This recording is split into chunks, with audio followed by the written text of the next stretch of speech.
आजच्या कार्यक्रमाचे अध्यक्ष श्रीमान मराठे साहेब, प्रबोधन मंचाचे श्रीमान किशोरजी शशीतल, श्रीमान हरिभाऊ मिराजदार, जनता बँकेचे अध्यक्ष श्रीमान अरविंदराव खळदकर आणि उपस्थित सर्व बंधू भगिनींनो, सर्वप्रथम मला या ठिकाणी याही वर्षी अर्थसंकल्पावर आपल्याशी संवाद साधण्यासाठी निमंत्रित केलं त्याबद्दल आभार. याही वर्षी असं म्हटलं कारण गेली 6-7 वर्ष मी येतो आहे आणि अजूनही त्यांना बोलवावं असं वाटतं आहे, म्हणून याही वर्षी असं म्हटलं. आपणही सगळेजण अर्थसंकल्पाच्या बद्दल जिज्ञासा ठेवून उपस्थित झालात त्याबद्दल आपले सगळ्यांचे आभार. माझा लांबलचक परिचय प्राध्यापक कुलकर्णींनी करून दिला, त्यांचा आभार. प्रास्ताविका शशीतल यांनी खूप अपेक्षा उंच करून ठेवली, त्याबद्दल आभार तर नाही मानता येणार, पण त्याला पुरा पडायचा प्रयत्न मी करीन. त्यांनी सुरुवातीलाच असं म्हटलं की नेहमीच येतो मग पावसाळा, त्याप्रमाणे बजेट येतं. त्यामुळे दरवर्षी त्या बजेटमध्ये काय आहे, वेगळं काय आहे याची उत्सुकता बजेटपूर्वी काही दिवस आणि बजेटनंतर काही दिवस टिकते. बजेट म्हणजे केवळ बजेटचं भाषण नसतं. बऱ्याच जणांचा हा गैरसमज असतो की बजेटचं भाषण म्हणजे बजेट. खरं तर बजेट हे काही हजार पानांचं एक मोठा संच असतो. आता सुदैवाने ते सगळ्यांना उपलब्ध झालं. पूर्वी तसं नव्हतं, कारण त्यावेळेला ते फक्त प्रिंटेड फॉर्ममध्ये असायचं. आता ई फॉर्मवर नेटवर सगळं उपलब्ध आहे. त्यामुळे नेमकं बजेट काय हे जर बघायचं तर साधारण 17-18 प्रकारची डॉक्युमेंट्स, व्हॉल्यूम्स त्याच्यामध्ये असतात आणि त्या सगळ्याचं सार, आणि ते सारसुद्धा असं की जे सरकारला जनतेसमोर मांडणं फायद्याचं आहे असं सार हे बजेट स्पीच म्हणून येतं. त्यामुळे budget speech is equal to budget असं नाही. आणि हे सगळं सार मांडायला संसदेत अर्थमंत्र्यांना 2 तास लागतात आणि त्या सगळ्या डॉक्युमेंट्सचा विश्लेषणात्मक आपल्यासमोर मांडणी करायला मला साधारण 1-1.25 तास आहे. त्यामुळे काही एक दिशा घेऊन त्याची मांडणी होईल. सगळ्या तरतुदी मांडल्या जाणार नाहीत. मला वाटतं हे आपण सगळेजण चांगले जाणता. हा खुलासा आधी करण्याचं कारण असं आहे की नंतर जे प्रश्न येतात त्याच्यात तुम्ही ह्याबद्दल काहीच सांगितलं नाही, त्याबद्दल काहीच सांगितलं नाही, असे प्रश्न भरपूर येतात. ते स्वाभाविक आहेत. शशीतल जसं म्हणाले की जो ज्या भागात काम करत असतो त्या क्षेत्राबद्दल त्याला अधिक जवळीक असते. कन्या वरयते रूपम माता वित्तम पिता श्रुतम, तशी ह्याची अवस्था असते बजेटची. एखाद्या मुलीचं लग्न करायचं जर झालं तर तिला वर शोधायचा, कदाचित ही त्यावेळची पद्धत असेल जेव्हा सुभाषित लिहिलं गेलं, आता फार शोधाशोध करायलाही लागत नसेल, पण त्यावेळेला असं होतं की तिचा जो वधूला वर शोधायचा तर मग भावंड असतील, आईवडील असतील, सगळेजण वर शोधायला लागत. मुलीला विचारलं तुला वर कसा पाहिजे, तर सुभाषितकार सांगतो कन्या वरयते रूपम, तिला रूपवान मुलगा पाहिजे. माता वित्तम, मुलगी जिथे द्यायचे तिथे पुरेशी सांपत्तिक स्थिती चांगली आहे की नाही, मग थोडा रूपानी डावा उजवा असला तरी चालेल. प्रेफरन्स आईचा वित्ताकडे. पिता श्रुतम, वडील काय बघतात, श्रुतम म्हणजे आजच्या भाषेत सांगायचं तर गुडविल. कसं आहे एकूण समाजात ह्या कुटुंबाचं स्थान कसं आहे, मुलाचं स्थान कसं आहे, मग पैसा कमी जास्ती असला तरी चालेल, रूप कमी जास्ती असलं तरी चालेल, त्यांच्या दृष्टीने पहिली प्रायोरिटी श्रुतम. बांधवाहा कुलमिच्छन्ति. सगळे भाऊ भावंड, हे कुळ कोणतं आहे मुलाचं हे बघायचं आहे. आणि सुभाषितकार शेवटी गमतीने सांगतो, मिष्टान्नम इतरे जनाः. बाकी सगळ्यांना त्यांचं लग्न कोणाचं कोणाशी झालं हे फार महत्त्वाचं नाही. वित्त आहे का, रूप आहे का, श्रुत आहे का, काय आहे. लोक म्हणतात लग्न झालं की जेवण मिळालं गोडाधोडाचं की झालं काम. असं प्रत्येकजण आपल्या दृष्टीनेच बजेटकडे बघणार, हे स्वाभाविक आहे. पण सगळ्यांनी मिळून त्या बजेटचा थोडासा विचार एकूण देश म्हणून, देशाची अर्थव्यवस्था म्हणून कसा केला पाहिजे, अशा अंगाने साधारण आत्ताचं मांडणी असेल. तास सव्वा तासाची मांडणी होईल. सुरुवातीच्या प्रास्ताविकामध्ये असं म्हटलं की यावेळच्या अर्थसंकल्पाची पार्श्वभूमी जरा वेगळी आहे. वेगळी पार्श्वभूमी आणि प्रचंड अपेक्षा. काय वेगळी पार्श्वभूमी आहे? काही पार्श्वभूमी देशांतर्गत स्थितीची आहे, काही पार्श्वभूमी जागतिक स्थितीची आहे. मी थोडं जागतिक स्थितीपासून सुरुवात करतो. 2007-8 सालापासून जगामध्ये अमेरिकेत घडलेल्या सबप्राईम क्रायसिसनंतर आर्थिक संकट आलं आणि जागतिक मंदी सुरू झाली. ती अमेरिकेत सुरू झाली, जगभर पसरली. त्याची झळ जगातल्या बहुतेक सगळ्या देशांना लागली, तशी भारतालाही लागली, पण थोडी कमी लागली. आत्ता जगात अजून मंदीतनं बाहेर यायला फार मोठं यश आलेलं नाही. याचा एक परिणाम, जरी जगात भारताची अर्थव्यवस्था गेले 6-7 क्वार्टर्स GDP ग्रोथ रेटमध्ये 1 नंबर असली, अनेकांना हे माहिती नसेल, 2016च्या जानेवारीपासून IMF जो वर्ल्ड इकॉनॉमिक आउटलुक प्रकाशित करतं, त्याच्यामध्ये सुमारे 200 देशांच्या GDPचा ग्रोथ रेट दिलेला असतो. आणि गेल्या 7 क्वार्टर्समध्ये GDPचा ग्रोथ रेट सगळ्या जगामध्ये जास्ती असणारा देश म्हणजे भारत आहे. ही जरी स्थिती असली तरी जागतिक मंदीमुळे भारतावरही काही मर्यादा विकासाच्या आलेल्या आहेत. दुसरा जो भाग झाला आहे तो म्हणजे चीन, जो प्रचंड प्रगती करणारा 10+ इतक्या रेटनी ग्रोथ रेट असणारा, मंदावला आहे. अमेरिकेतली स्थिती फारशी चांगली नाही, जपानची चांगली नाही, युरोपाची चांगली नाही. अशा स्थितीत जग असताना भारताला आपलं स्थान 1 नंबरचं टिकवणं आणि वाढवणं, असं एक मोठं आव्हान आत्ता आहे. दुसरी एक जागतिक परिस्थिती अशी आहे, अमेरिकेची मध्यवर्ती बँक फेडरल रिझर्व्ह यांनी हळूहळू व्याजदर वाढवायचे संकेत दिलेले आहेत. 0% आसपास या बँकेचे व्याजदर होते. परिणामतः तिथनं विदेशी गुंतवणूक उभरत्या अर्थव्यवस्थेमध्ये, विकसनशील अर्थव्यवस्थेमध्ये येत होती. भारतात सुद्धा येत होती. तिथले व्याजदर वाढल्यानंतर एक शक्यता अशी आहे की येणारी गुंतवणूक कमी होईल आणि इथे आलेली गुंतवणूक कदाचित परत तिकडे जाईल.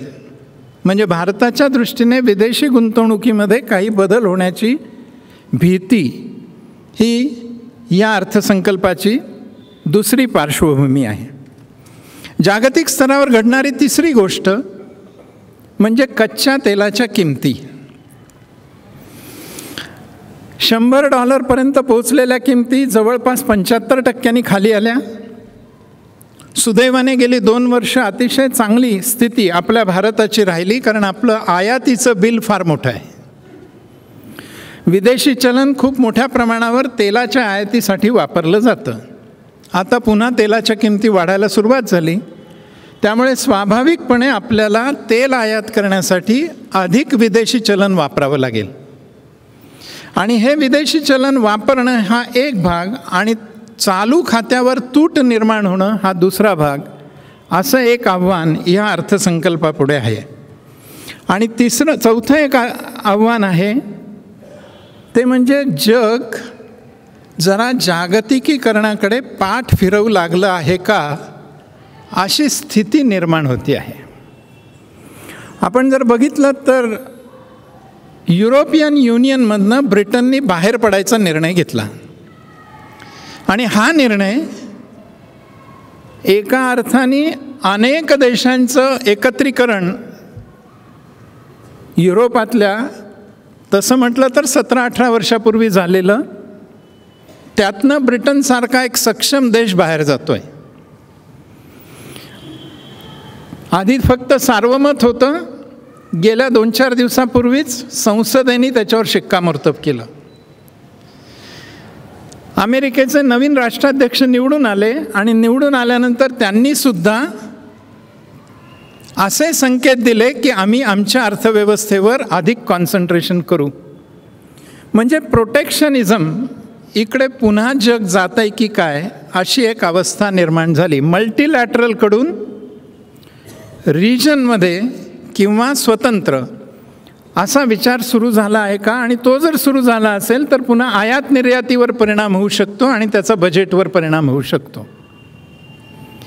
काही आंतरराष्ट्रीय स्तरावरच्या घडामोडी, अशाच काही घडामोडी देशांतर्गत पण आहेत. त्यातली पहिली गोष्ट म्हणजे यावेळचं बजेट 28 फेब्रुवारीच्या ऐवजी 1 फेब्रुवारीला सादर झालं. आता तारीख बदलल्याने असं काय फरक पडणार आहे, असं मनात येणं स्वाभाविक आहे. आपल्या सगळ्यांना आठवत असेल, पहिल्यांदा संध्याकाळी 5 वाजता बजेट मांडलं जायचं संसदेत आणि नंतर ते सकाळी 11ला मांडायची सुरुवात झाली. याच्यामध्ये खरं तर ब्रिटिशांनी घालून दिलेली पद्धत एवढंच कारण होतं, बाकी काही कारण नव्हतं. 28 फेब्रुवारी आणि 1 फेब्रुवारी याच्यामध्ये फक्त मानसिकतेचा फरक नाही आहे, व्यावहारिक फरक आहे. आपल्या राज्यघटनेच्या कलम 112 प्रमाणे सरकारला ॲन्युअल फायनान्शियल स्टेटमेंट्स संसदेत मांडावे लागतात, ज्याला आपण पारिभाषिकमध्ये बजेट असं म्हणतो. राज्यघटनेत कुठेही अर्थसंकल्प हा शब्दच नाही आहे. ते मांडायचं आणि त्याला मंजुरी घ्यायची, अशा 2 गोष्टी आहेत. त्यामुळे त्याच्यावर चर्चा होते आणि चर्चा होऊन मग सुचवलेल्या बदलांना मंजुरी देत ते बजेट मंजूर केलं जातं. या सगळ्या गोष्टीला साधारणपणे 3-1 महिन्यांचा कालावधी लागतो. म्हणजे 28 फेब्रुवारीला जर बजेट सादर झालं तर मार्च, एप्रिल आणि मे एवढा कालावधी तर कमीत कमी त्याच्या चर्चेवर आणि ते मंजूर होण्यामध्ये जातो. हे बजेट लागू होतं 1 एप्रिलपासनं आणि पारित केलं जातं मेमध्ये. याचाच अर्थ त्या आर्थिक वर्षाचे 2 महिने बजेट पारित होण्याच्या पर्यंत संपून गेलेले असतात. आणि मार्च महिना आपल्या सगळ्यांना माहिती आहे अनुभवाने खर्च संपवण्यासाठी असतो, रक्कम अलॉटमेंट संपवण्यासाठी असते. त्यामुळे त्याही वेळेला त्याही महिन्यामध्ये फार विचाराने खर्च होतो असं नाही. योजना मांडल्या जातात, त्या 1 एप्रिलपासून राबवाव्यात अशी अपेक्षा असते, पण 1 एप्रिलला पैसा अलॉट करता येत नाही, कारण बजेटला मंजुरी नसते. बजेटमध्ये एक ॲलोकेशन बिल असतं आणि ते मंजूर झाल्याशिवाय ॲलोकेशन करता येत नसतं. ॲप्रोप्रिएशन बिल असं त्याला म्हणतात. आता 1 फेब्रुवारीला बजेट आल्यानंतर फेब्रुवारी महिना आणि मार्च महिना 2 महिन्यात ते बजेट पारित व्हावं अशी अपेक्षा आहे. आणि मग 1 एप्रिलपासनं त्याच्या तरतुदीप्रमाणे खर्च करण्याची सरकारला शक्यता निर्माण होईल आणि 12ही महिने इव्हनली असा तो खर्च करता येईल, ही त्याच्या पाठीमागची कल्पना आहे. दुसरा बदल केला आहे तो म्हणजे 92 वर्ष रेल्वेचा स्वतंत्र अर्थसंकल्प येत होता, तो यावर्षी मूळ अर्थसंकल्पात समाविष्ट करण्यात आला आहे. हेही एका अर्थाने लॉजिकल आहे. रेल्वे हे एक डिपार्टमेंट आहे, सरकारचं मंत्रालय एक विभाग आहे. अन्य विभागांप्रमाणे त्याही मंत्रालयाला वेगळा अर्थसंकल्प असायचं खरं तर काही कारण नव्हतं. पण ही पण जी प्रथा चालत आली ती प्रथा आत्तापर्यंत चालू राहिली. आता ती या अर्थसंकल्पात मोडण्यात आली. तिसरा एक बदल म्हणजे या अर्थसंकल्पात योजना आणि योजनेतर खर्च असं वर्गीकरण नसणार आहे, म्हणजे नाही आहे. स्वातंत्र्यानंतर भारताने पंचवार्षिक योजना त्याच्या माध्यमातून विकास असा निर्णय घेतला आणि या पंचवार्षिक योजना करण्याचं काम नियोजन मंडळाकडे, प्लॅनिंग कमिशनकडे दिलं. प्लॅनिंग कमिशन ही प्लॅनिंगची बॉडी आहे. ते प्लॅन तयार करणार, त्या प्लॅनच्या इम्प्लिमेंटेशनसाठी लागणारा पैसा देण्याचा अधिकार नियोजन मंडळाला नाही आहे. तो पैसा द्यायचा आहे अर्थमंत्र्यांनी अर्थसंकल्पात तरतूद करून. म्हणून योजना ज्या मांडल्या गेल्या त्या राबवण्यासाठी जो खर्च तो योजना खर्च आणि त्या व्यतिरिक्त जो खर्च तो योजनेतर खर्च, असं एक वर्गीकरण आपल्या बजेटमध्ये वर्षानुवर्ष आहे. आता योजना आयोगच संपला आहे, त्यामुळे योजना आणि योजनेतर खर्च असं वर्गीकरण यावेळेला नसणार आहे. आणखीन एक बदल झाला आहे तो GST, goods and services tax. हा एक इनडायरेक्ट टॅक्स आहे. सर्व अप्रत्यक्ष कर, बरेचसे अप्रत्यक्ष कर एकत्र करून हा गुड्स अँड सर्व्हिसेस टॅक्स येऊ घातला आहे. सुदैवाने तसा ठराव दोन्ही संसदेच्या सभागृहात झाला आहे, परंतु अजून त्याचा तपशील ठरायचा आहे. राज्यांनी त्याला अजून वस्तूंचं वर्गीकरण, राज्यांचा वाटा, गुड्स अँड सर्व्हिसेसचे कराचे दर हे सगळं अजून ठरायचं आहे. आपल्या अर्थसंकल्पामध्ये अप्रत्यक्ष कराचं उत्पन्न हे एकूण कराच्या 45% इतकं मोठं आहे. आत्तापर्यंत customs, excise, VAT, service tax अशा सगळ्या इनडायरेक्ट टॅक्सेसपासनं प्रत्येक करापासनं किती महसूल मिळेल याचं एस्टिमेट केलं जातं. आता या अर्थसंकल्पात अडचण अशी आहे की हे सगळे कर जाणार आहेत आणि एकच कर येणार आहे. तोही 3 महिन्यानंतर येणार आहे. त्यामुळे 3 महिने जुने कर आणि 3 महिन्यानंतर 9 महिने हा नवीन GST, त्याला कसा रिस्पॉन्स मिळतो हे थोडंसं अंधारात असताना या अर्थसंकल्पात GSTची रक्कम एस्टिमेट करणं हे एक अतिशय चॅलेंजिंग असं काम होतं. आणि शेवटचा जो बॅकग्राऊंडमधला मुद्दा आहे ज्याचा उल्लेख किशोरजींनी केला आणि तो म्हणजे नोटाबंदीचा निर्णय. प्रबोधन मंचाच्याच व्यासपीठावर मी या नोटाबंदीला एक शब्द वापरला होता. खरं तर त्याला बंदी म्हणायच्याऐवजी चलनशुद्धी असं म्हटलं पाहिजे असं मला वाटतं. 500च्या नोटा काही बंद केल्या नाहीत, जुन्या रद्द करून नव्या इश्यू केल्या आहेत. यामुळे खूप मोठा काळा पैसा बाहेर येईल अशी अपेक्षा होती. दहशतवाद्यांना होणारा अर्थपुरवठा थांबेल, अंमली पदार्थ यांच्या व्यापाराला होणारा पुरवठा थांबेल, अर्थपुरवठा अशी अपेक्षा होती. आणि त्याचबरोबर जे खोटं चलन भारतात आलेलं होतं ते रद्द होईल. अशा 3 उद्देशांसाठी हा निर्णय घेण्यात आला. पैकी आपल्याला माहिती आहे दहशतवाद आणि अंमली पदार्थांच्या व्यापारावर काही बंधनं आली. 500-2000च्या नोटा रद्दच झाल्यामुळे फेक करन्सी आपोआपच रद्द झाली. त्यामुळे 2 उद्देश तर साधलेले दिसतात. काळा पैसा कमी झाला, संपला, असं घडलं का याबद्दल प्रश्नचिन्ह नक्की आहे. अनेक लोक असं म्हणत आहेत की आम्ही जुन्या नोटा दिल्या, नव्या नोटा घेऊन टाकल्या, त्यामुळे काय उपयोग झाला. अनेक जण असं म्हणत आहेत की आम्ही जुन्या नोटा बँकेत भरल्या, कोणाकोणाच्या खात्यात बँकेत भरल्या, म्हणून काय परिणाम झाला. काही जण असं म्हणत आहेत आम्ही सोनं घेऊन टाकलं 500-1000च्या नोटा देऊन आणि म्हणून इफेक्टिव्ह झाला नाही हा निर्णय, असा एक दावा केला जातो. ही एक मोठी पार्श्वभूमी. या अर्थसंकल्पाला आहे. कारण हा जर साधारण 15 लाख कोटींच्या आसपास 500,000च्या नोटा होत्या असं जर मानलं तर बऱ्याच मोठ्या प्रमाणात, पुढे सरकारने अधिकृत आकडा आजपर्यंत जाहीर केलेला नाही, पण अंदाज असा आहे की 14-14.5 लाख कोटी रुपये बँकेत येऊन गेलेत.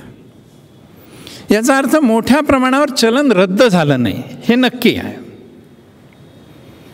पण तो पैसा पांढरा झाला असं मात्र नक्की नाही आहे. कोणाच्या तरी खात्यात पैसे जमा झाले म्हणजे माझा पैसा पांढरा झाला असं नाही. मी सोनं घेतलं म्हणजे माझा पैसा पांढरा झाला असं नाही. किंवा मी जुन्या नोटा देऊन 2000च्या नवीन नोटा घेतल्या म्हणजे माझा पैसा पांढरा झाला असं नाही. स्वाभाविकपणे सरकारला हा काळा पैसा पुन्हा मर्यादित करण्यासाठी काही ना काहीतरी करण्याचं एक चॅलेंज या अर्थसंकल्पात होतं.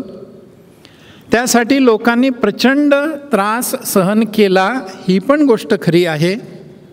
शेतकऱ्यांना काही प्रमाणात आर्थिक नुकसान झालं, ही पण गोष्ट खरी आहे. आणि म्हणून ह्या अर्थसंकल्पात काही तरतुदी अशा येतील की ज्याच्याने सामान्य माणूस, शेतकरी यांना खूप काहीतरी समाधान मिळेल अशी अपेक्षा होती. म्हणून मी सांगितलं, विशेष पार्श्वभूमी आणि प्रचंड अपेक्षा अशा स्थितीत हे बजेट आलं आहे. अपेक्षा तर खूपच होत्या. आणि आता आपल्या सगळ्यांना माहिती आहे, पूर्वी फक्त प्रिंट मीडिया होती, नंतर इलेक्ट्रॉनिक मीडियाची भर पडली आणि आता आणखीन एक सोशल मीडिया नावाची भर पडली. आणि ती सोशल मीडियाची भर पडल्यापासनं तर प्रतिभेला उधाण आलं आहे. आणि नुसतंच उधाण नाही आलं तर त्याला वाट पण मिळाली आहे. आणि प्रत्येकजण आपली मतं त्याच्यावर टाकतो. आणि मग काय काय अपेक्षा होत्या, खूप अपेक्षा आपणही वाचल्या आहेत. एक अपेक्षा अशी होती की सगळ्यांना इन्कम टॅक्समधनं खूप मोठा रिलीफ मिळेल, शेतकऱ्यांचं कर्ज माफ होऊन जाईल, शेतकऱ्यांच्या शेतमालाला खूप जास्ती भाव सरकार हमी भाव या स्वरूपात देईल. एक आणखीन कन्सेप्ट प्रचारात आली, UBI, युनिव्हर्सल बेसिक इन्कम. आणि लोकांनी आकडेवारी पण मांडली की एवढ्या लाख कोटींची, साधारण 5 लाख कोटींची सबसिडी आहे. ही सबसिडी खालपर्यंत पोहोचत नाही हे काही आता सिक्रेट राहिलेलं नाही. आमच्या एका तरुण तडफदार 21व्या शतकाकडे या देशाला नेणाऱ्या पंतप्रधानांनीच सांगितलं आहे की आम्ही जेव्हा 100 रुपये तिकडे देतो तेव्हा खाली 10 रुपये पोचतात.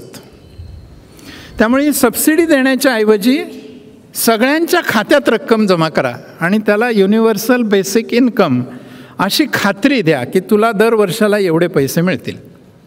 आज इथे भाषणाला येण्यापूर्वी पुण्यातल्या एका थोर कृषी तज्ज्ञांचा मला फोन होता आणि त्यांनी पण हीच मागणी, तुम्ही ह्याबद्दल काही बोलणार आहात का म्हणून मला थेट प्रश्न विचारला.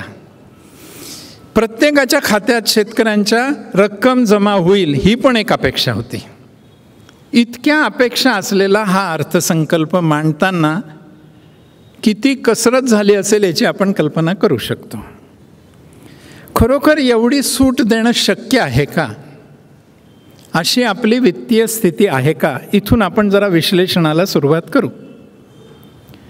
म्हणजेच आत्ताच्या अर्थसंकल्पामध्ये एकूण जी जमा खर्च मांडणी केली आहे, मला वाटतं की बजेट हा शब्द आपण मराठीत त्याचं भाषांतर करताना फार चांगले 2 प्रतिशब्द वापरतो. एकाला म्हणतो आपण अर्थसंकल्प आणि दुसरा शब्द वापरतो तो अंदाजपत्रक. मला वाटतं हे दोन्ही शब्द अतिशय अर्थवाही आहेत. बजेट म्हणजे बॅग, एवढाच अर्थ आहे त्याचा. ज्या बॅगमध्ये अर्थमंत्री बजेटचे कागदपत्र घेऊन जातात त्या बॅगेला बजेट असं म्हणतात. म्हणजे त्याच्यात अर्थ काही नाही आहे. पण मराठी भाषा समृद्ध आहे. अर्थसंकल्प असा शब्द आहे. अर्थसंकल्प चांगला की वाईट हे ठरवण्यासाठी संकल्प काय केला आहे तो एक निकष आहे. आणि दुसरा शब्द आहे अंदाजपत्रक. जमा आणि खर्च याचं पत्रक तयार करताना ते लॉजिकल आहे की नाही, वित्तीय शहाणपण दाखवणारं आहे की नाही, हे बघणं म्हणजे अर्थसंकल्पाचं विश्लेषण करणं आहे. या दोन्ही अंगाने आपण अर्थसंकल्पाकडे बघणार आहोत. संकल्प काय आहे आणि अंदाजपत्रकात मांडलेला अंदाज वित्तीय शहाणपण दाखवतं की नाही. आपल्या अर्थसंकल्पात 4 खर्च आहेत. पहिला सबसिडी, दुसरा संरक्षण, तिसरा व्याज आणि चौथा खर्च म्हणजे पेन्शन. 4ही खर्च आवश्यक आहेत. कमी करणं अवघड आहे, पण 4ही खर्च अनुत्पादक आहेत. या 4 खर्चांवर 2017च्या अर्थसंकल्पामध्ये तरतूद केली आहे 11,57,000 कोटींची. एकूण अर्थसंकल्पाचा आकारमान आहे 21,47,000 कोटी एवढा खर्च. 21,47,000पैकी 11,57,000चा खर्च पेन्शन, सबसिडी, संरक्षण आणि व्याज एवढ्या 4 खात्यावर आहे. काय शिल्लक राहतं याचा अंदाज आपण करू शकतो. या खर्चाची जर आपण तुलना टॅक्स रेव्हेन्यूशी केली, कारण शेवटी सरकार खर्च कशातनं करणार आहे, करांच्या उत्पन्नातनं प्रमुख. तर कराचं उत्पन्न आत्ताच्या बजेटमध्ये प्रत्यक्ष अप्रत्यक्ष कर दोन्ही मिळून हे आहे 12,27,000 कोटी. मला वाटतं 2 आकडे समोर आहेत. 11,57,000 कोटी 4 हेडवरचा खर्च आणि 12,27,000 कोटी टोटल टॅक्स रेव्हेन्यू. म्हणजे ह्या 4वर होणारा खर्च सुमारे 94.5% ऑफ टॅक्स रेव्हेन्यू आहे. आता एवढा जर खर्च या 4 खात्यांवर होत असेल की जो अनुत्पादक आहे, विकासाला फार मदत न करणारा आहे, उरतात 5.5% जो खर्च टॅक्स रेव्हेन्यूमधनं सरकार इतर कामांसाठी करू शकतं. अशी आत्ताची स्थिती असताना प्रचंड अपेक्षा पूर्ण करणं आणि पॉप्युलिस्ट बजेट सादर करणं हा मोह अर्थमंत्र्यांनी टाळला आहे. दुसरी एक आपण तुलना करू शकतो ती म्हणजे मग जर टॅक्स रेव्हेन्यू अपुरा आहे तर सरकार 21,47,000 कोटी खर्च कुठून करणार. त्याच्यासाठी सोर्स एक जो घेतला आहे तो म्हणजे नवीन कर्ज. हे नवीन कर्ज बजेटमध्ये 5,46,000 कोटींचं प्रस्तावित आहे. आपल्याला याची तुलना कशाशी तरी करावी लागेल. आम्ही नेहमी गमतीत असा एक शब्द वापरत असतो, वाक्य वापरत असतो, absolute figures are always misleading. कोणतीही ॲब्सोल्यूट फिगर जर आपण समोर मांडली ना तर ती काही योग्य स्थिती दाखवेलच याची खात्री नाही आहे. हे गमतीनीच सांगायचं झालं तर एका विद्यार्थ्याला 47 मार्क आहेत आणि दुसऱ्या विद्यार्थ्याला 97 मार्क आहेत, तो हुशार कोण असा प्रश्न आला तर गडबड होईल. ॲब्सोल्यूट फिगर्स आहेत. 47 50 पैकी आहेत आणि 97 200 पैकी आहेत, तर आपलं उत्तर बदलेल. Unless it is compared with some other comparable figure आपल्याला त्याचा अर्थ कळणार नाही. म्हणून 5,46,000 कोटी कर्ज हे जास्ती आहे का कमी आहे. मी त्याच्या जोडीला एक आणखीन आकडा आपल्याला सांगतो, तो म्हणजे या अर्थसंकल्पात आत्तापर्यंत घेतलेल्या कर्जाचं व्याज किती द्यायची तरतूद केली आहे. परतफेड नव्हे, फक्त व्याज. तर ती रक्कम आहे 5,23,000 कोटी. म्हणजे 5,46,000चं कर्ज घ्यायचं आणि 5,23,000 कोटी मागच्या कर्जावरचं व्याज द्यायचं आहे, अशी स्थिती आहे. आणि जनता आणि तथाकथित नेते मंडळी, अर्थशास्त्रज्ञ सूट द्यावी, प्रचंड सूट द्यावी अशी अपेक्षा करत आहेत. अर्थात हे कर्ज पुन्हा तुलनेने बघायचं झालं तर प्रगत देशांपेक्षा आपली स्थिती अजूनही फार उत्तम आहे. बऱ्याचदा एक गैरसमज असा असतो अनेकांचा, आणि तो म्हणजे अमेरिकेमध्ये असं नसेल. अमेरिका संपन्न देश आहे, पण मित्रांनो अमेरिकेमधलं कर्ज त्यांचा GDP साधारण $17 ट्रिलियन आसपास आणि त्यांचं कर्ज साधारण 18 ट्रिलियनच्या आसपास आहे. म्हणजे 104-5% ऑफ GDP एवढं अमेरिकेचं कर्ज आहे. ग्रीसचं काय झालं आपल्या सगळ्यांना माहिती आहे, ते वेगळं सांगायची गरज नाही आहे. सगळे देश असे प्रगत देश भरपूर कर्ज असणारे आहेत. भारताचं कर्ज जरी हे एवढं मोठं दिसत असलं तरी ते GDPच्या साधारण 56% एवढंच आहे. पण ते न वाढू देता मर्यादित करण्याचा प्रयत्न या अर्थसंकल्पात झालेला आपल्याला दिसतो. तिसरी आणखीन एक गोष्ट अर्थसंकल्पाच्या आकड्याची, ती म्हणजे एकूण खर्चात भांडवली खर्चाचं प्रमाण किती, कॅपिटल एक्सपेंडिचर. विकास जर साधायचा असेल तर भांडवली खर्च अधिक असला पाहिजे. महसुली खर्च आणि भांडवली खर्च असे 2 प्रकार खर्चाचे असतात. महसुली खर्च म्हणजे तो की जो वारंवार होतो. महसुली खर्च म्हणजे तो की ज्याच्याने कुठलीही प्रॉपर्टी, ॲसेट, मालमत्ता निर्माण होत नाही. महसुली खर्च म्हणजे तो की ज्याच्याने जो फायदा मिळतो तो फार कमी कालावधीसाठी मिळतो. या उलट भांडवली खर्च हा मालमत्ता निर्माण करणारा, दीर्घकाल फायदा देणारा असा असतो. आम्हाला जर विकास हवा असेल तर भांडवली खर्चाचं प्रमाण वाढलं पाहिजे, हे आवश्यक आहे. आत्ताच्या अर्थसंकल्पात 21,46,000 कोटीच्या एकूण खर्चामध्ये भांडवली खर्च आहे फक्त 3,09,000 कोटी. त्याचं प्रमाण आलं साधारण 14-14.5%. इतकं कमी भांडवली खर्च असताना विकास मात्र जलद व्हावा अशी अपेक्षा करणं आणि हाही भांडवली खर्च कमी झाला तरी चालेल पण सबसिडीज आणि महसुली खर्चात वाढ द्या असं म्हणणं मला असं वाटतं वित्तीय शहाणपण न दाखवणारा आहे. तोही मोह अर्थमंत्र्यांनी टाळला आणि गेल्या वर्षीपेक्षा 12.5% कॅपिटल एक्सपेंडिचरमध्ये वाढ केली. थोडीशी ही कल्पना घेतल्यानंतर आता मी संकल्प या विषयाकडे जातो. अर्थसंकल्प. या बजेटमध्ये काही संकल्प दिसतो का? मला वाटतं एकूण 4 गोष्टी आपल्याला लक्ष द्याव्या अशा आहेत. पहिली गोष्ट आहे काळा पैसा मर्यादित करणे, ज्याचा उल्लेख मी सुरुवातीला केला. नोटाबंदीमध्ये हे पैसे रद्द झाले नाहीत म्हणून ते काळा म्हणूनच बाजारामध्ये आहेत.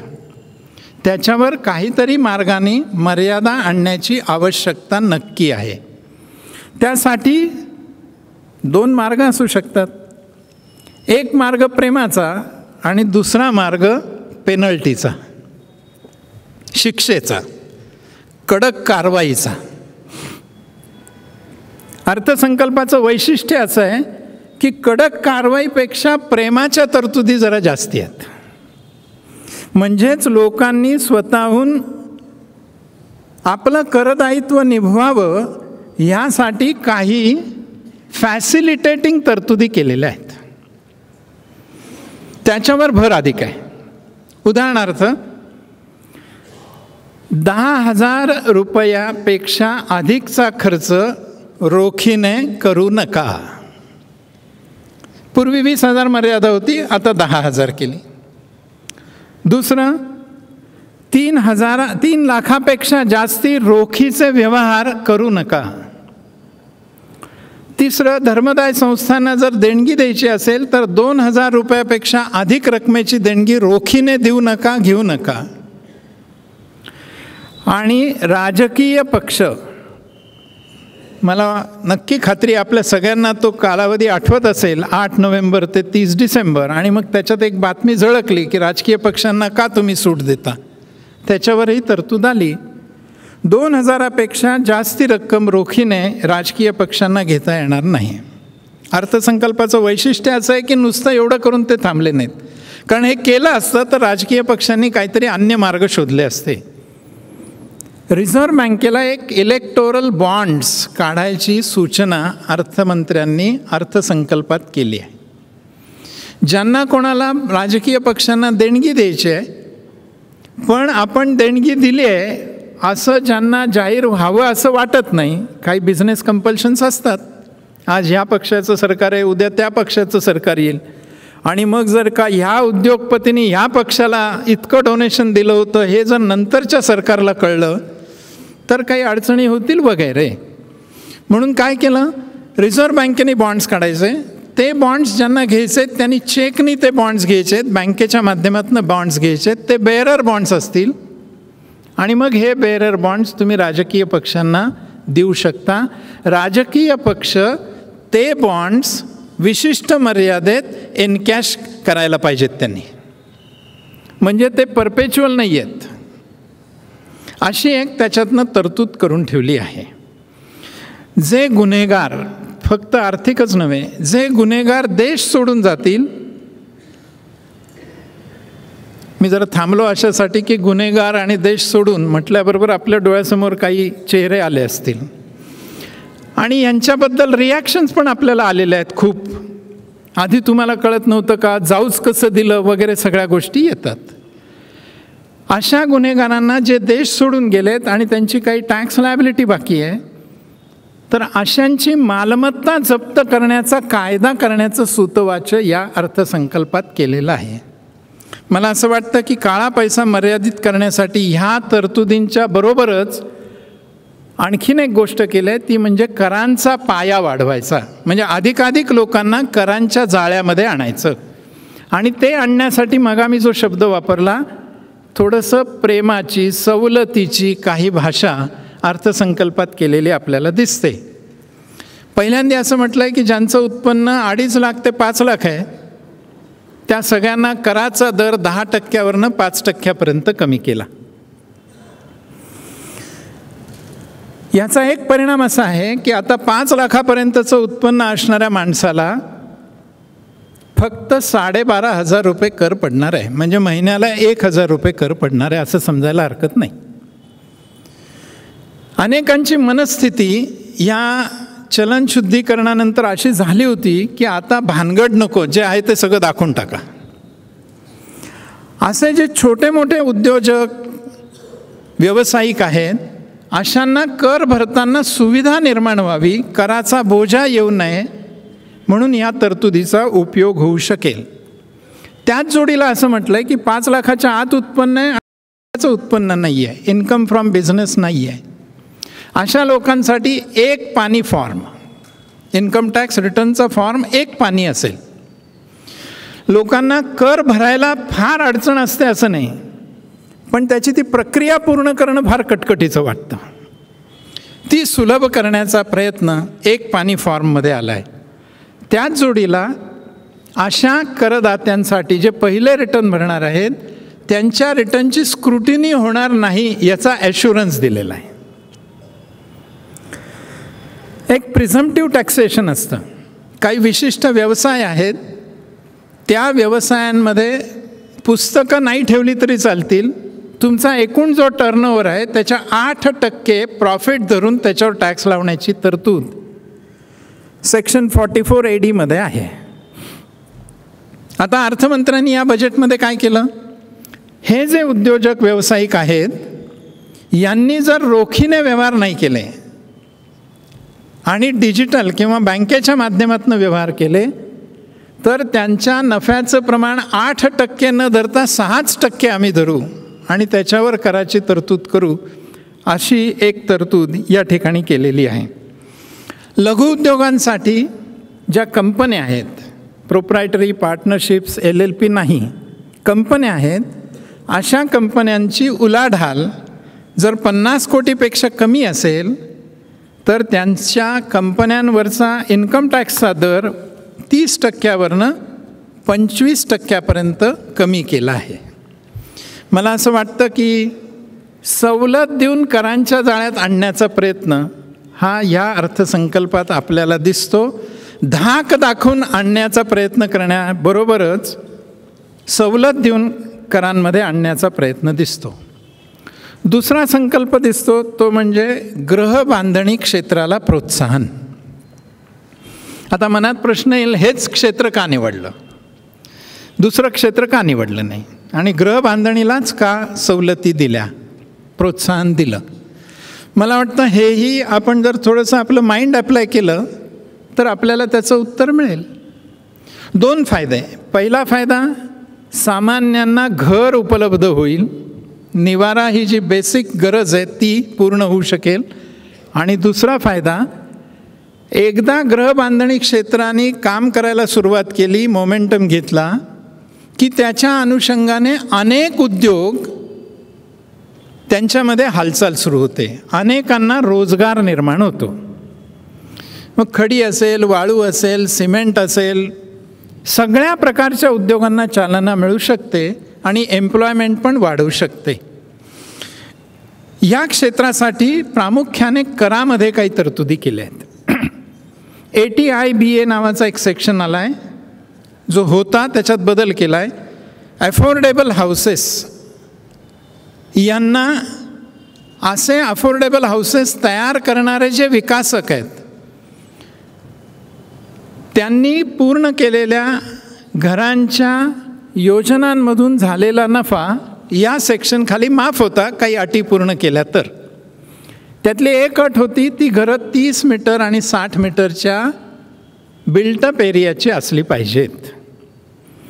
आता 30 आणि 60 मीटरचा बिल्टअप एरिया म्हणजे ती घरं फार छोटी होतात. या अर्थसंकल्पात तरतूद केली आहे की बिल्टअप ऐवजी कार्पेट, म्हणजे साधारण 30% ही घरं मोठी होऊ शकतील. आणि त्यामुळे जरा मोठी घरं या योजनेत समाविष्ट होतील. त्याचबरोबर ही योजना 3 वर्षात पूर्ण केली तर नफा एक्झम्प्ट मिळेल अशी तरतूद होती. हा कालावधी 3 वर्षावरनं 5 वर्षापर्यंत वाढवला आहे. घर बांधून झालं पण विकलं गेलं नाही. फ्लॅट स्कीम्स असतात, काही विकले जातात, काही विकले जात नाहीत. अशा न विकलेल्या पण बांधकाम कंप्लिशन घेतलेल्या घरांच्यावर नोशनल इन्कम धरून टॅक्सेबिलिटी होती. आता ह्याच्यासाठी 1 वर्षाचा कालावधी असा दिला आहे की ज्या वेळेला टॅक्स भरायला लागणार नाही विकासकाला, आणि 1 वर्षानंतर त्याला अशा न विकलेल्या घरांवर टॅक्स भरावा लागेल. ही एक सवलत मिळाली आहे. दीर्घकालीन भांडवली नफा. शेवटी घर बांधणीला प्रोत्साहन द्यायचं तर जागा उपलब्ध झाली पाहिजे घरांसाठी.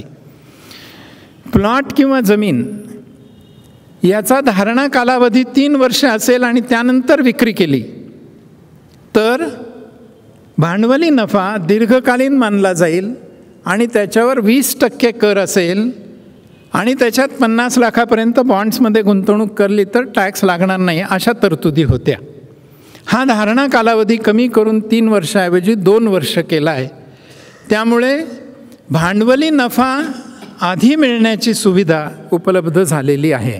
त्याचबरोबर ह्या प्रॉपर्टीचं इंडेक्सेशन करण्याची बेस तारीख ही 1/4/81 होती, ती 1/4/2001 केली आहे.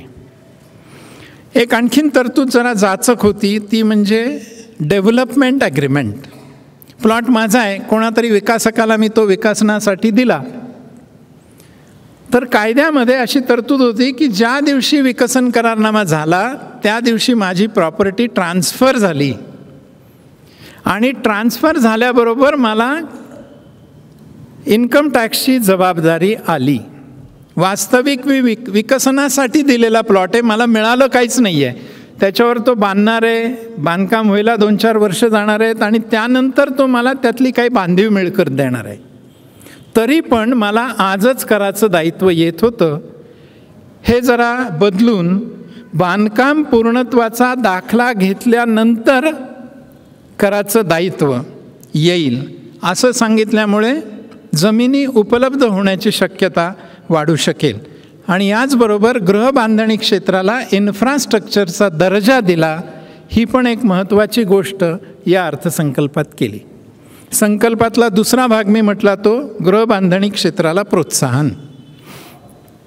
तिसरा संकल्प आहे शेती आणि ग्रामीण विकास, पायाभूत सुविधा विकास. शेतीसाठी परंपरेने जी काही लोकांना कल्पना आहे, शेतीसाठी काहीतरी करायचं म्हणजे काय, तर पहिली गोष्ट म्हणजे कर्ज माफ करून टाका. अगदी फारच नाही तर निदान व्याज तरी माफ करून टाका. आणि काय तर हमी भाव देऊन टाका, म्हणजे शेतकऱ्यांसाठी काहीतरी केलं. वीज फुकट देऊन टाका, काहीतरी फुकट द्या म्हणजे शेतकऱ्यांसाठी काहीतरी केलं, असा एक पायंडा पडलेला आहे.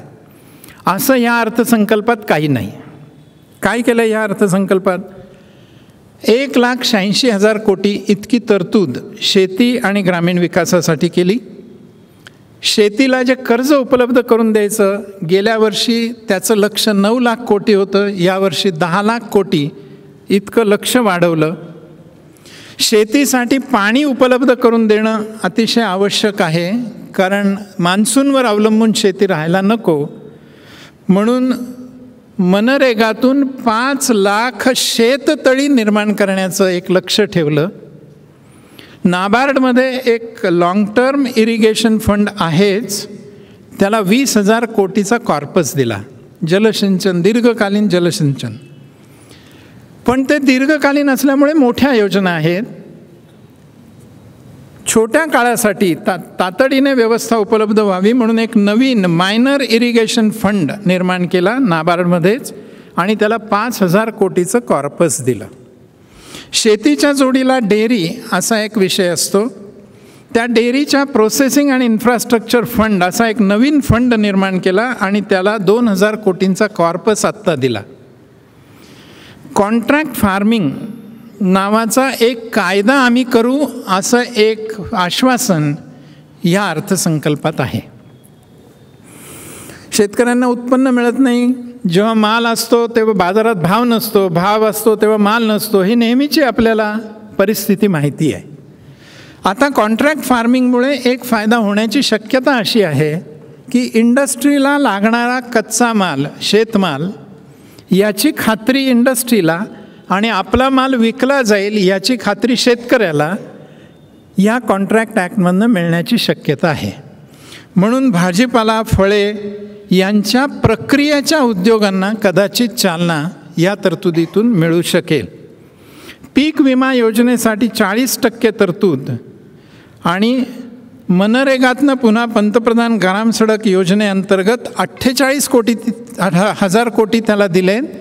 त्यातनं रोज 133 किलोमीटरचे रस्ते बांधले जातील असं उद्दिष्ट ठेवलं आहे. मला वाटतं ग्रामीण भागात पाण्याची उपलब्धता, विक्रीची उपलब्धता म्हणजे विक्री होईल याची खात्री देणारी व्यवस्था, रस्त्यांची व्यवस्था, अशा जर व्यवस्था झाल्या तर शेतीला त्या पूरक ठरतील आणि त्या परमनंटली पूरक ठरतील. एखादी सबसिडी देण्यापेक्षा असा बदल हा कदाचित दीर्घकाळासाठी उपयोगी होऊ शकेल. इन्फ्रास्ट्रक्चरसाठी 3,96,000 कोटींची तरतूद करण्यात आलेली आहे. पुन्हा इन्फ्रास्ट्रक्चरचं तेच आहे, त्याच्याने सुविधाही उपलब्ध होतात आणि रोजगारही उपलब्ध होतो आणि अनेक उद्योगांना त्याच्यातनं काम मिळायला सुरुवात होते. म्हणून याही बाबतीत हा निर्णय मोठा आहे. लक्ष म्हणून आणखीन एक छोटीशी गोष्ट आपल्या सगळ्यांच्या समोर मांडावी असं मला वाटतं, आणि ती म्हणजे अर्थसंकल्पात सगळ्यांचा समावेश करण्याचा प्रयत्न केलेला आहे. कसा? या चलन शुद्धीकरणाच्या काळामुळे बँकात पैसा खूप आला आणि इतका पैसा आला की हळूहळू बँकेचे व्याजदर कमी व्हायला सुरुवात झाली. कमी व्याजदराचा सगळ्यात मोठा फटका जर कोणाला बसला असेल तर तो ज्येष्ठ नागरिकांना. ज्यांनी आपली ठेव ठेवली आहे त्याच्यावर येणाऱ्या व्याजातनं आपला उदरनिर्वाह करावा असं ज्यांचं नियोजन होतं, अशांची पंचायत झाली. या सगळ्या ज्येष्ठ नागरिकांचा विचार करून अर्थसंकल्पात एक योजना सुचवली आहे आणि ती म्हणजे 10 वर्षासाठी 8% गॅरंटीड रिटर्न्स असणारी एक योजना आम्ही आणू असं ह्या अर्थसंकल्पात सुचवलेलं आहे. मला वाटतं ज्येष्ठांसाठी हा एक चांगला मार्ग अर्थसंकल्पात दिसतो. शेड्यूल कास्टसाठी 52,000 कोटी, शेड्यूल ट्राईब्ससाठी 31,900 कोटी, मायनॉरिटीसाठी 4,200 कोटी, महिलांसाठी 1,13,000 कोटी आणि बालकल्याणासाठी 71,305 कोटी अशा तरतुदी करून सगळ्यांचा समावेश, सगळ्यांकडे लक्ष देणं असं ह्या अर्थसंकल्पात झालेलं दिसतं. थोडंसं अंदाजपत्रक, काही गोष्टी मी सुरुवातीला सांगितल्या, पुन्हा एकदा त्याच्याकडे येतो. संकल्प बघितल्यानंतर अंदाजपत्रकाकडे येऊ. आपल्या सगळ्यांना कल्पना आहे की 1930च्या दशकामध्ये प्रचंड मंदी आली होती आणि या मंदीतनं बाहेर पडण्याचा मार्ग काय असं जेव्हा सगळं जग शोध करत होतं त्यावेळेला त्यावेळच्या अर्थतज्ज्ञांनी एक सोपा उपाय सांगितला. सोपा आत्ता आपण म्हणतोय तो म्हणजे काय, तर सरकारने प्रचंड खर्च करावा. मी माझ्या मागच्याही एका भाषणामध्ये याचा उल्लेख केला होता की अर्थव्यवस्थेत एक अर्थचक्र असतं आणि ते अर्थचक्र त्याची सुरुवात होते गरजेपासून. गरज ज्या वेळेला क्रयशक्तीचा पाठिंबा घेऊन बाजारात येते तेव्हा त्याला मागणी असं म्हणतात. Need supported by purchasing power is demand. या चक्रातला दुसरा टप्पा म्हणजे मागणी आहे. गरज, मागणी. मागणी जर बाजारात यायला लागली तर ती मागणी काही पुरवठादारांना खुणवायला लागते की अरे बाबा इथे आता तुला नफा मिळण्याची शक्यता आहे, मागणी आहे बाजारात, तू पुरवठा कर. म्हणून तिसरा टप्पा येतो पुरवठा. बाजारात पुरवठा व्हायला लागला तर कोणाला तरी उत्पादन करावं लागतं, म्हणून चौथा टप्पा येतो उत्पादन. उत्पादन सुरू झालं की फॅक्टर्स ऑफ प्रोडक्शनला एम्प्लॉय करावंच लागतं, land, labour, capital and enterprise. म्हणून पाचवा टप्पा येतो employment of factors of production. त्यांना नोकऱ्या म्हणजे रोजगार मिळाला तर त्यांना उत्पन्न मिळतं आणि हे उत्पन्न म्हणजेच त्यांची क्रयशक्ती वाढते. क्रयशक्ती वाढली की मागणी वाढते. हे आर्थिक चक्र आहे. गरज, मागणी, पुरवठा, उत्पादन, employment of factors of production, त्यातून उत्पन्न आणि उत्पन्नातनं पुन्हा क्रयशक्ती आणि क्रयशक्तीतनं मागणी. त्यावेळेला अर्थतज्ज्ञांनी काय सांगितलं, मंदी आहे म्हणजे बाजारात मागणी नाही आहे. मंदी हटवायची असली तर मागणी आणायला पाहिजे आणि मागणी कशी येईल तर क्रयशक्ती तुम्ही जर लोकांच्या हातात दिली तर मागणी येईल. म्हणून क्रयशक्ती लोकांच्या हातात द्या, पैसा लोकांच्या खिशात खुळखुळू द्या. हा कसा खुळखुळता येईल, अर्थतज्ज्ञांनी सांगितलं सरकारने खर्च करावा. सरकारचा खर्च म्हणजे जनतेचं उत्पन्न, ज्याचा मगाशी मी इन्फ्रास्ट्रक्चरसाठी उल्लेख केला. सरकारने जर खर्च केला तर अनेक लोकांना हातामध्ये उत्पन्न यायला सुरुवात होते. म्हणून हा खर्च जर सरकारने वाढवला तर लोकांकडे क्रयशक्ती येईल, मागणी वाढेल आणि मंदी जाईल. 2008 नंतर जगात आलेल्या मंदीसाठी उपाय म्हणून पुन्हा ह्यांचाच वापर सुरू झाला होता. 2015मध्ये त्यावेळेचे रिझर्व्ह बँकेचे गव्हर्नर रघुराम राजन यांनी याबद्दल वॉर्न केलं होतं आणि असं म्हटलं होतं की यावेळची स्थिती वेगळी आहे, त्यामुळे जुनेच रेमेडीज वापरून चालणार नाही. सगळ्या जगात आपल्याला दिसेल सगळीकडे डेफिसिट बजेट्स आहेत, वर्षानुवर्ष तुटीचे अर्थसंकल्प आहेत. यावेळेला तर नोटाबंदीमुळे आणखीन एक गोष्ट झाली होती, ती म्हणजे आमच्या आर्थिक विकासाचा वेग मंदावला आहे. तो किती मंदावला याबद्दल अनेक जणांची अनेक मतं आहेत. ती बाजूला जरी ठेवली तरी वेग मंदावला हे नक्की आहे. तो किती काळ मंदावलेला राहील याच्याहीबद्दल अनेक मतांतर आहेत. पण वेग मंदावला आहे, काही काळासाठी तो कमी राहणार आहे याच्यावर एकमत नक्की आहे. म्हणून अशी अपेक्षा वर्तवली जात होती की या वर्षीच्या अर्थसंकल्पात अर्थमंत्री तुटीकडे फार लक्ष देणार नाहीत. खर्च वाढवतील, तूट वाढली तरी चालेल पण मंदीतनं बाहेर लवकरात लवकर पडलं पाहिजे. अर्थमंत्र्यांनी या अर्थसंकल्पामध्ये अशा कुठल्याही मोहाला बळी न पडता वित्तीय शिस्त पाळण्याचा आटोकाट प्रयत्न केलेला आहे. म्हणजे या वर्षीच्या अर्थसंकल्पात तूट ज्याला फिस्कल डेफिसिट म्हणतात, ही 3.2% इतकीच ठेवली आहे. Revenue deficit is 1.9% only. खरं तर आत्ता त्यांनी थोडी आर्थिक शिस्त बिघडवली असती तरी फार टीका त्यांच्यावर झाली नसती, पण तो अनुभव त्यांनी, मला असं वाटतं, 2007-08ला घेतला. 2004मध्ये FRBM कायदा झाला, fiscal responsibility and budget management act, आणि त्याच्यात असं म्हटलं गेलं, अशी अपेक्षा व्यक्त केली गेली की फिस्कल डेफिसिट कमी झालं पाहिजे आणि रेव्हेन्यू डेफिसिट 0 झालं पाहिजे. हे टार्गेट्स आहेत.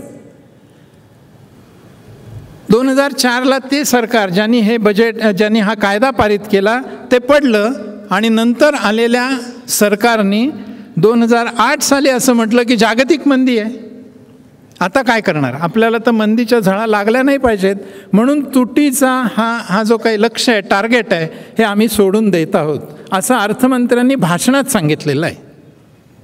आणि त्यानंतर आपण बघतो ही तूट वाढत गेलेली दिसते.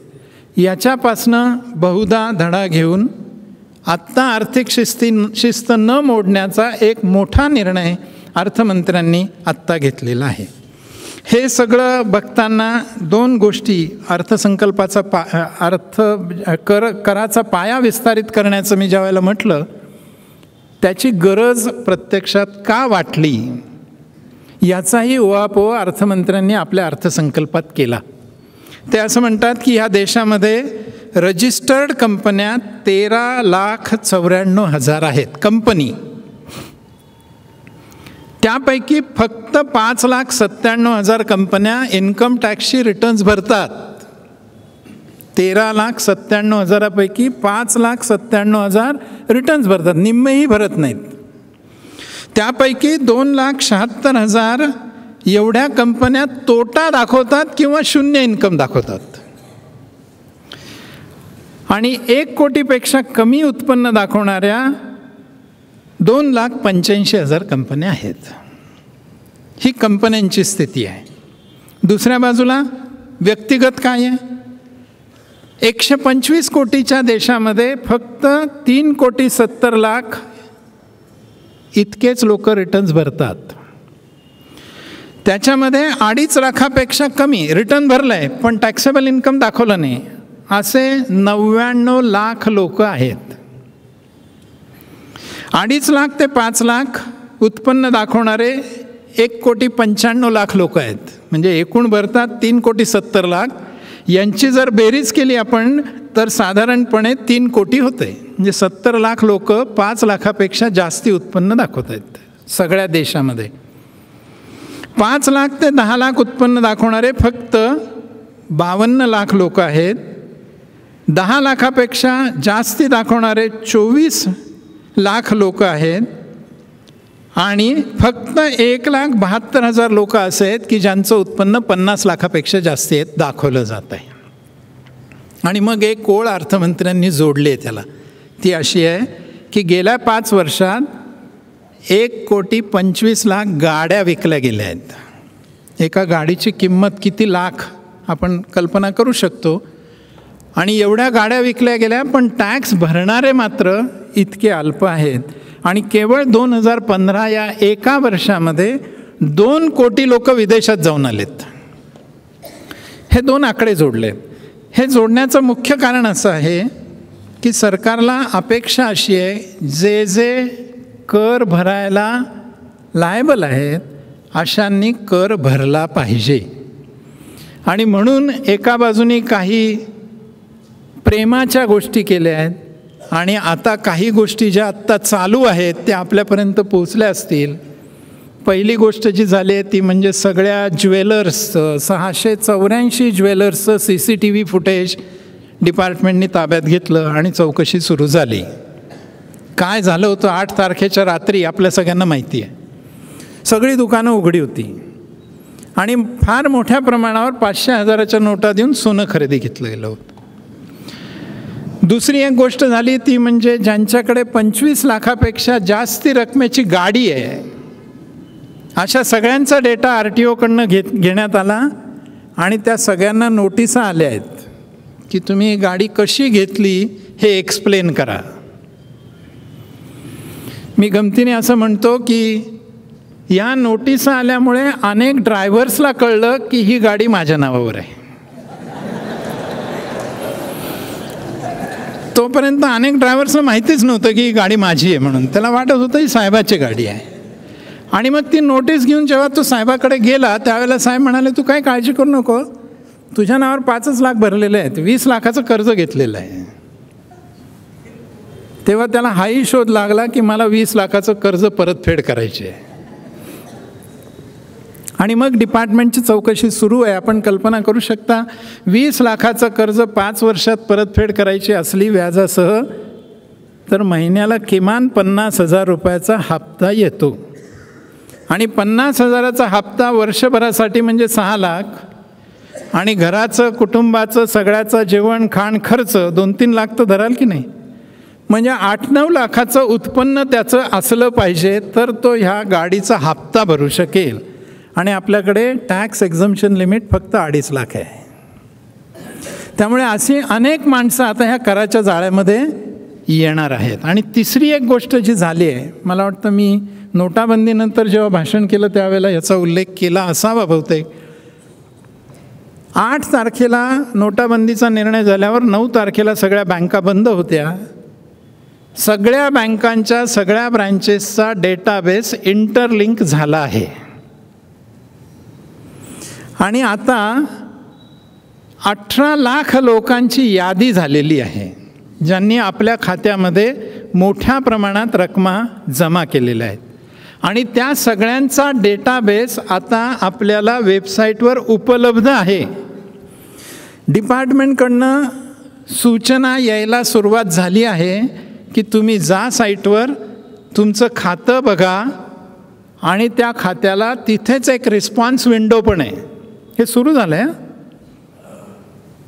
तिथे तुम्ही रिस्पॉन्स द्या. म्हणजे तुमची कोणती खाती आहेत, कोणत्या बँकेत आहेत, त्या खात्यात काय व्यवहार झाले ते सगळं स्क्रीनवर दिसतं. आता दिसतं आहे. आपल्याला आज सुदैवाने बँकेचे मोठे अधिकारी पण आहेत. अर्थशास्त्रातच त्यांनी शिक्षण घेतलेलं आहे आणि प्रचंड अनुभव त्यांच्याजवळ आहे. त्यामुळे तेही भाष्य करतील. हे सगळं आता उपलब्ध आहे. आणि पहिला प्रश्न आहे, हे तुमचंच बँक अकाउंट आहे का? दुसरा प्रश्न आहे, ह्याच्यातल्या एंट्रीज तुम्ही केलेल्या आहेत का? ज्या दिसत आहेत एंट्रीज म्हणजे हे डिपॉझिट आहे, हे तुम्ही केलेलं आहे का? तिथेच रिस्पॉन्स द्यायचा आहे.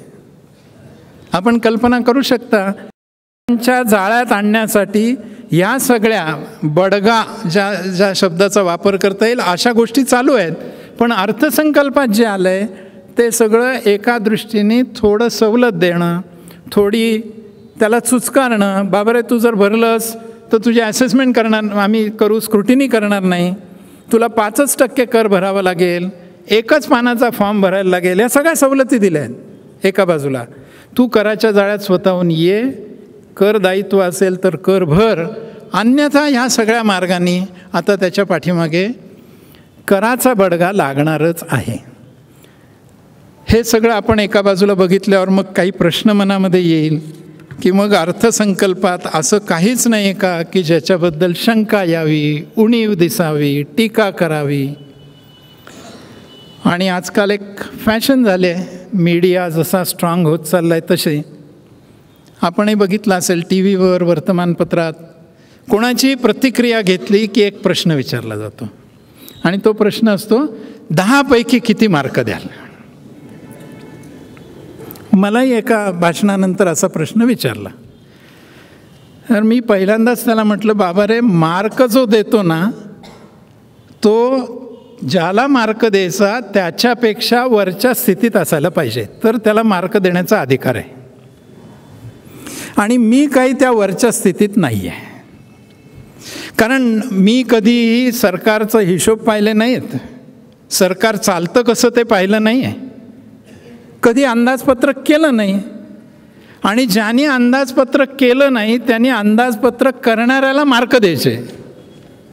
म्हणजे उगाचच मी तुझ्यापेक्षा जास्ती शहाणा आहे हे दाखवायचं.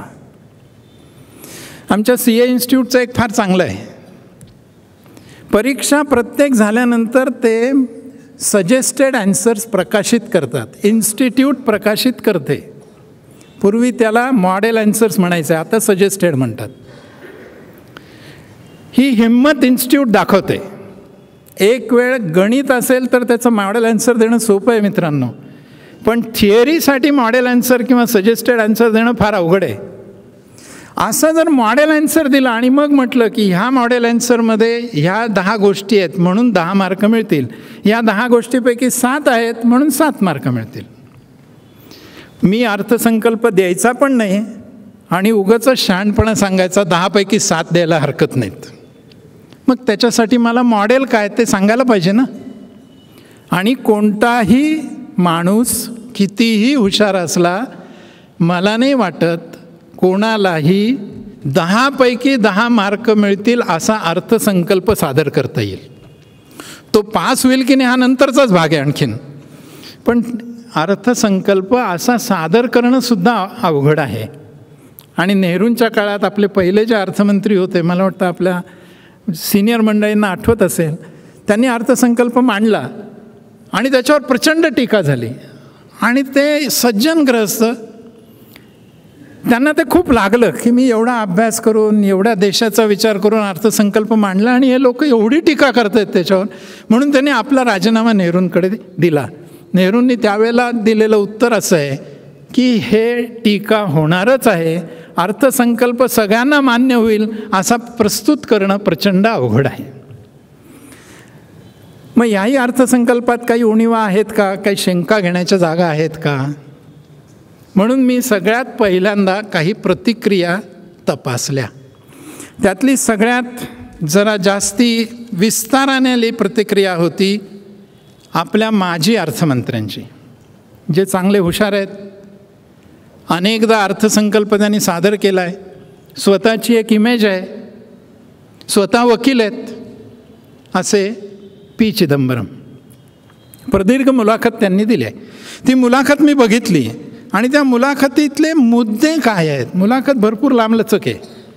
मला त्याच्यात 5 मुद्दे सापडले. पहिलं टीकेचं लक्ष त्यांनी काय केलं आहे, दिस गव्हर्नमेंट इज डिमॉरलाइज्ड बाय डिमॉनिटायझेशन. आणि म्हणून हा अर्थसंकल्प असा आला आहे. आता याच्यात अर्थसंकल्प, याच्यात त्रुटी काय आहेत ते आलेलं नाही. सरकार डिमॉरलाइज झालं आहे एवढं आलं आहे. दुसरं आहे absence of big ideas and bowled reforms. पण त्या काय आयडियाज असू शकतात किंवा काय बोल्ड रिफॉर्म्स असू शकतात, फॉर एक्झाम्पल असं म्हणून काही सांगितलेलं नाही. तिसरं, हा एक शेदाळलेला फटाका आहे. चौथं, one can only be thankful that the government has at least refrained from doing anything reckless or disruptive. सरकारने काही बेपर्वाईने आणि डिस्रप्टिव्ह केलं नाही याबद्दल सरकारचे आभार. म्हणजे चांगलं केलं नाही, नो बिग रिफॉर्म्स किंवा नो बोल्ड आयडियाज. आणि दुसरं काय, याच्याबद्दल थँक्स की काही गलत करून ठेवलेलं नाही. आणि शेवटचं, he has wasted the opportunity. याच्यापेक्षा मला त्यांच्या बोलण्यात कुठलंही विश्लेषण सापडलं नाही. मला असं वाटतं की एखादा विरोधी पक्षाचा अभ्यासू नेता जो फायनान्स मिनिस्टर राहिला आहे त्यालासुद्धा टीका करताना एवढी मर्यादा आली असं हे बजेट आहे. एक विद्यार्थी म्हणून मी जेव्हा विचार केला तेव्हा एक 2-3 बाबतीत शंका मात्र माझ्या मनात आली. ती आपल्यासमोर 1-2-3 मिनटात मांडायचा प्रयत्न करतो. पहिली म्हणजे सरकारने जो अपेक्षित केलेला महसूल आहे, कारण शेवटी अंदाजपत्रक आहे, एका बाजूला जमा एका बाजूला खर्च आहे. कराचा महसूल 16-17च्या बजेटमध्ये 16,31,000 कोटी होता डायरेक्ट इनडायरेक्ट टॅक्सेसचा. तो या बजेटमध्ये 19,12,00,000 कोटी, म्हणजे सुमारे 3 लाख कोटींनी म्हणजे सुमारे 20% जास्ती अपेक्षित केला आहे. मला असं वाटतं की हे खरं तर हे जे काही सुरू केलं आहे 18 लाख लोकांची तपासणी वगैरे वगैरे, याच्यातनं जर अपेक्षित असेल आणि सरकारने त्याच्याबद्दल काही अंदाज बांधला असेल तर ठीक आहे. अदरवाईज 20% टोटल टॅक्सेसमधलं रेव्हेन्यू इन्क्रीज हे जर गडबडलं तर खर्च तर काही कमी होणार नाही आहे, उत्पन्न जर कमी झालं तर तूट वाढेल, एवढी एक शक्यता वाटते. दुसरा ज्याचा मी उल्लेख मगा केला आणि तो म्हणजे इनडायरेक्ट टॅक्समधनं 45% GST अजून लागू होतो की नाही, केव्हा लागू होईल, त्याचं प्रमाण काय असेल, कोणत्या वस्तू कुठल्या गटात जातील, राज्य सरकारांना किती शेअर द्यावा लागेल, याचा अंदाज घेऊन सरकारने हा एक अपेक्षित रेव्हेन्यूचा आयटम मांडलेला आहे. त्याची अनिश्चितता नक्की आहे. तिसरी एक गोष्ट मांडली आहे ती म्हणजे निर्गुंतवणूक. Tax revenue and non tax revenue असे 2 रेव्हेन्यूचे प्रकार असतात. नॉन टॅक्स रेव्हेन्यूमध्ये सगळ्यात मोठा हेड असतो तो म्हणजे डिसइन्व्हेस्टमेंट. गेल्या वर्षीच्या बजेटमध्ये 56,500 इतके निर्गुंतवणुकीची अपेक्षा व्यक्त केली होती. प्रत्यक्षात 45,500 कोटी इतकेच मिळालेत.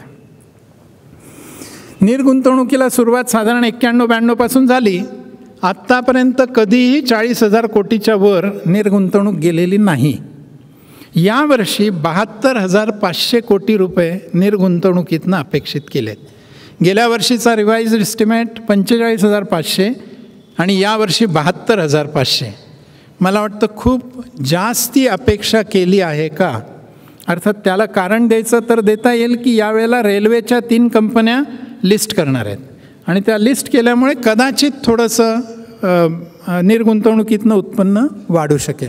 पण हा एक थोडासा भाग असा आहे की जर निर्गुंतवणुकीतनं एवढे पैसे उपलब्ध झाले नाहीत तर पुन्हा टोटल रेव्हेन्यू कमी होईल आणि म्हणून तूट वाढण्याची शक्यता आहे. एका गोष्टीकडे दुर्लक्ष झालं आहे की काय असं वाटतं. सरकार असं म्हणतं आहे की कॅशलेसकडे चला. सरकार आग्रह धरतं आहे की रोखीने व्यवहार करू नका. ज्या वेळेला आपण कॅशलेसकडे जाताना कार्डचा वापर करतो त्यावेळेला कार्ड वापरल्याबरोबर काही कमिशन हे त्या कार्डधारकाला लागतं. जर मी कार्ड वापरलं तर कमिशनचा खर्च आहे, कार्ड वापरलं नाही तर कमिशनचा खर्च नाही आहे. आणि ह्या अर्थसंकल्पामध्ये ह्या कमिशनबद्दल किंवा कॅशलेसमध्ये कमी कॉस्ट कशी लागेल यासाठी काही विचार केलेला दिसत नाही. म्हणजे कॅशलेसकडे जाण्यासाठी आग्रह आहे पण ते सुकर व्हावं, त्याचा खर्च कमी व्हावा हे एक काही दिसत नाही. आणि दुसरं म्हणजे सायबर सिक्युरिटी. स्टेट बँकेसारख्या एखाद्या बँकेला काही मोठ्या प्रमाणावर कार्डांचा काही काळासाठी बंद करावे लागले होते. इतकी ही सिक्युरिटी महत्त्वाची आपण बघितले अलीकडच्या काळामध्ये. तर त्या संदर्भात सुद्धा काही सरकारचा विचार या अर्थसंकल्पात प्रकट झालेला दिसत नाही. मला असं वाटतं की अगदी शोधून त्रुटी जर काढायच्या झाल्या तर साधारणपणे अशा लाईन्सवर काही गोष्टी आपल्याला दिसू शकतात.